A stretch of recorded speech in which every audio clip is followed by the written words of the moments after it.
রাজধানী গুলশানে সুমন নামে এক যুবককে গুলি করে হত্যা করেছে দুর্বৃত্তরা। বৃহস্পতিবার রাত ৯টার দিকে পুলিশ প্লাজার পাশে ফজলে রাব্বি পার্কের কোনায় এই হত্যাকাণ্ড ঘটে।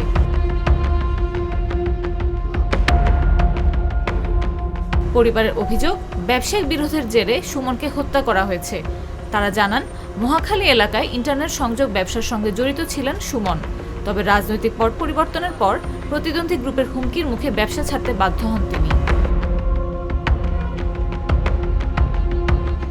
সুমনের স্ত্রীর বড় ভাই মোহাম্মদ বাদশাহ মিয়া অভিযোগ করে বলেন, মহাখালীর টিবি গেট এলাকায় প্রিয়জন নামে সুমনের একটি ইন্টারনেট ব্যবসা রয়েছে। সুমনের সঙ্গে অন্য গ্রুপের ব্যবসায়িক দ্বন্দ্ব ছিল।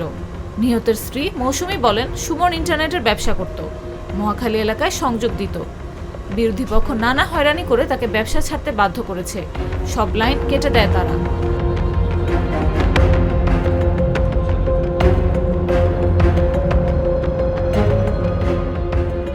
এদিকে হত্যাকাণ্ডের বর্ণনা দিয়ে গুলশান থানার উপপরিদর্শক মারুফ আহমেদ জানান, সুমন পুলিশ প্লাজার উত্তর পাশের রাস্তায় দাঁড়িয়েছিলেন। এই সময় কয়েকজনের সঙ্গে তার ধস্তাধস্তি হয়। এক পর্যায়ে দুর্বৃত্তরা তাকে লক্ষ্য করে গুলি করে পালিয়ে যায়।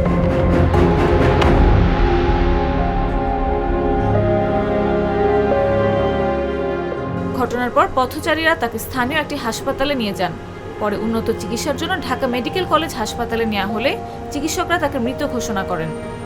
নিহতের মরদেহ ময়নাতদন্তের জন্য ঢামেকের মর্গে রাখা হয়েছে।